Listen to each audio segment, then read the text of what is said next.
you ever found yourself thinking about the same thing over and over again? Maybe a conversation that happened yesterday, maybe a mistake you made years ago, or maybe a problem that hasn't even happened yet. You try to stop thinking about it, but somehow your mind keeps coming back to it. The strange thing is that we often believe more thinking will give us more answers, but in many cases the opposite happens. The more we think, the more confused, anxious, and exhausted we become. This is called overthinking.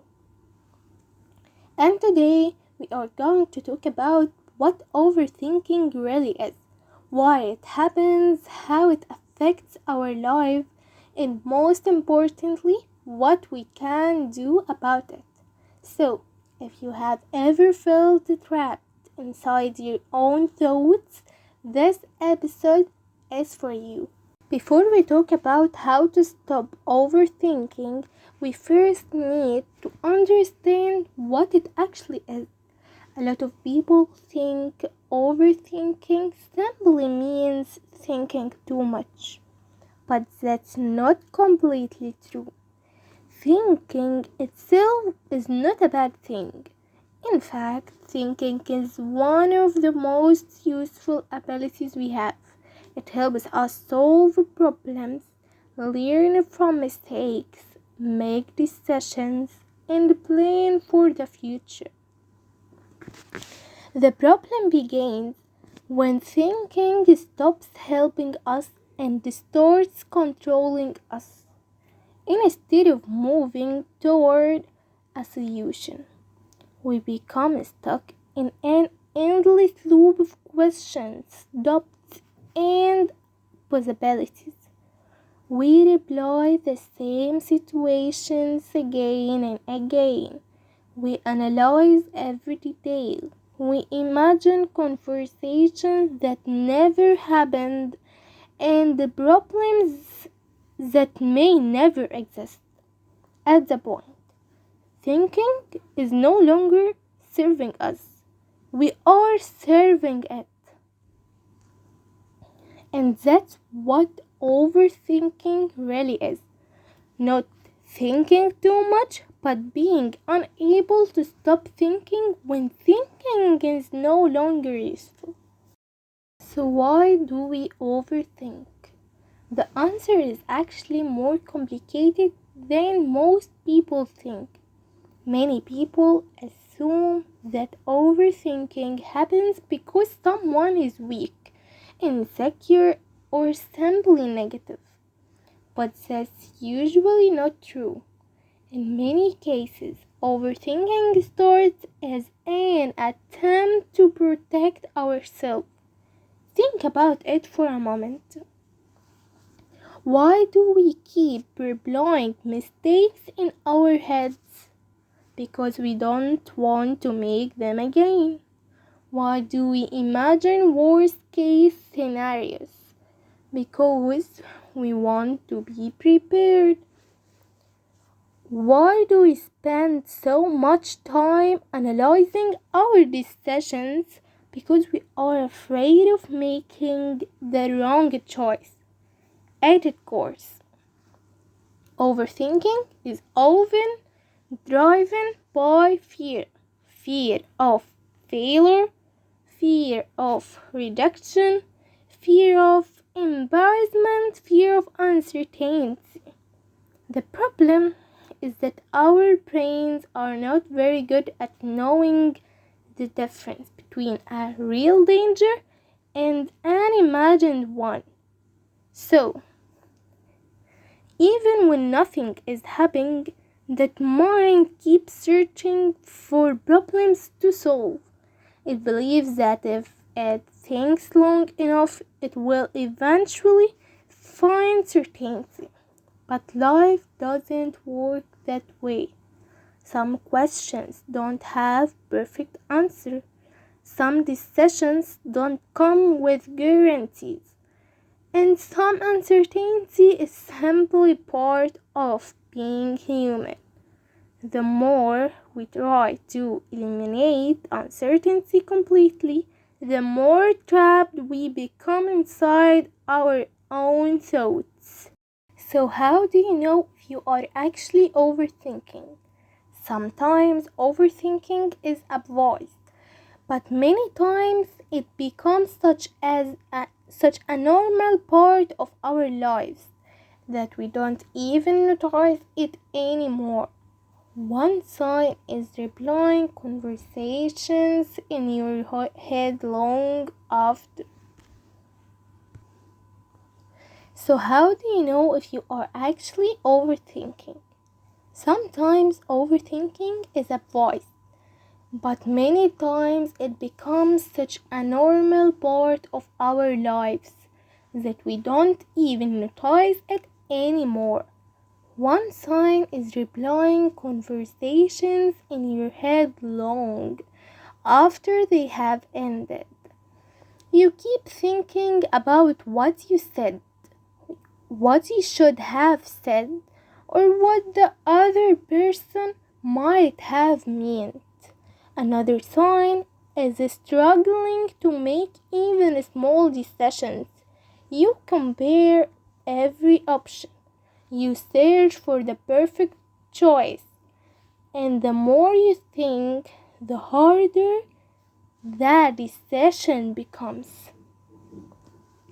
Overthinking can also make you imagine negative outcomes before anything has even happened.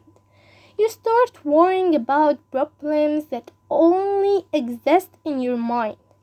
And sometimes the most exhausting sign of all is lying in bed at night while your body is tired, but your mind refuses to slow down. Thought after thought, question after question, scenario after scenario, until a simple thought turns into an hour of mental exhaustion. The truth is that overthinking doesn't always feel like panic. Sometimes it feels like preparation, sometimes it feels like responsibility, and sometimes it even feels productive.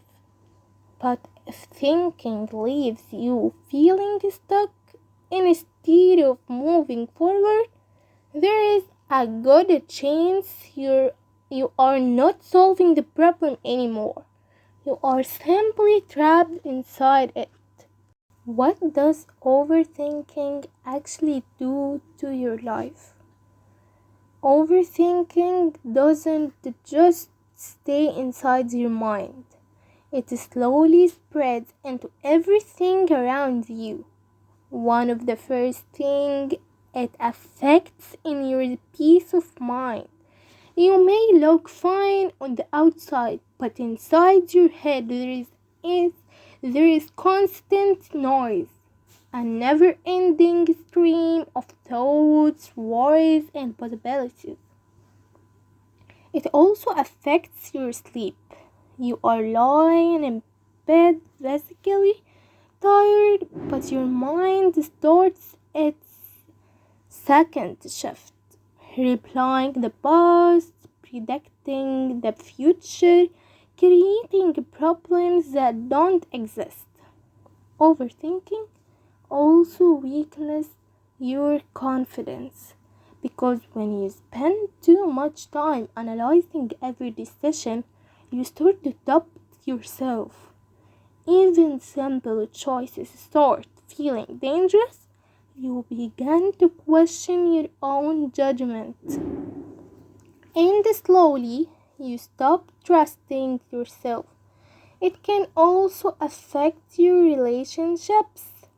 You overanalyze messages you read between lines that were never there. You assume meanings that were never intended. And sometimes this creates problems that didn't exist in the first place. But maybe the most dangerous effect of overthinking is that it keeps you stuck. Instead of living, you spend your energy thinking about leaving. Instead of acting, you keep preparing. And life quietly pauses while you are still trying to figure everything out in your head. What makes overthinking even more powerful is that it lies to you. It doesn't feel like a lie in the moment. It feels like truth. It sounds logical. It sounds responsible. But many of the thoughts we have when we overthink are not facts. They are assumptions. One of the biggest lies overthinking tells you is this: if I think about it enough, I will find the perfect answer. But in reality, not every situation has a perfect answer. Sometimes you just have to choose, even without full certainty. Another lie is: if I worry about it, I will be prepared. But worrying is not preparation. It doesn't solve problems. It only drains your energy before anything even happens. Overthinking also tells you must be 100% sure before you act. But in real life, certainty rarely exists. And waiting for full certainty often means waiting forever. Because the truth is, no decision in life is completely risk-free. And no amount of thinking can remove that completely. The mind wants certainty, but life only offers possibilities. So how do we deal with overthinking? The first step isn't trying to stop your thoughts completely, because that's impossible. The goal is not to stop thinking. The goal is to stop being controlled by your thoughts. One of the most powerful ways to deal with overthinking is to bring your thoughts outside your head. Write them down. When thoughts stay in your mind, they feel bigger and more overwhelming. But when you write them on paper, they become clearer and smaller. Another important step is asking yourself a simple question: am I solving a problem right now, or am I just repeating it? If you are solving it, continue. If you are repeating it, it's time to stop. You can also set a time limit for thinking. Give yourself a few minutes to think about a decision, and after that you move forward, even if you don't feel 100% ready. Because waiting for perfect certainty often keeps you stuck forever. Another key idea is accepting uncertainty. Not everything in life can be controlled, not everything can be predicted, and that's not a flaw in life.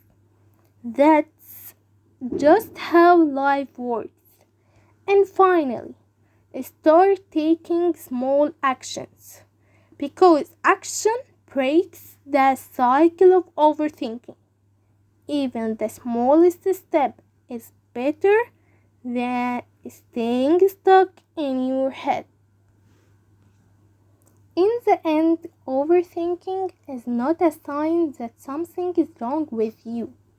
It's often a sign that you care, that you want to do the right thing, that you are trying to protect yourself from pain, mistakes, and uncertainty.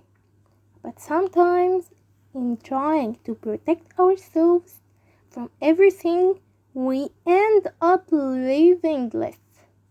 We think more, we worry more, but we act less.